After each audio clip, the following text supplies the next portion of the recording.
شهر رمضان الذي أنزل فيه القرآن هدى للناس وبينات من الهدى والفرقان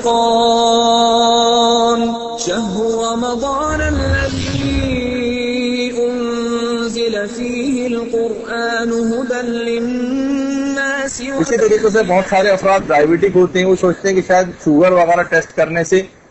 نہیں، اگر جسم سے اس طرح سے خون بھی اگر نکل رہا ہے شوگر وغیرہ ٹیسٹ کرنے کے لیے تو اس سے بھی روزے پہ کوئی فرق نہیں پڑتا. اور خود شوگر کے مریض کے لیے بھی زیادہ تر شوگر کے مریض جو حضرات ہوتے ہیں وہ اپنے اوقات کو اگر صبح سحری افطاری کے ڈائٹ اپنی صحیح طور پر پتہ کر لیں تو ان کے لیے بلکہ ان کی بیماری کے اعتبار سے روزہ رکھنا مفید بھی ہو جائے گا. ہاں البتہ بہت سارے افراد سحری میں کچھ نہیں کھا رہے اور پھر اس کے بعد دن میں ہائپوگلائسیمک اٹیک یا شوگر ان کی بہت زیادہ کم ہو رہی ہے اور بے ہوش ہوئے جا رہے ہیں، تو یہ اپنی غلطی کی وجہ سے ایسا ہوتا ہے. ورنہ عام طور پر کچھ خاص مریض ایسے ہیں جن کی واقعی حالت بگڑ رہی ہے روزہ رکھنے سے، تو اس سے تو قطع نظر ان کے اوپر تو چلیں مسئلہ ان کا ایک الگ ہو جائے گا. لیکن عمومی طور پر زیادہ تر جو شوگر کے مریض ہیں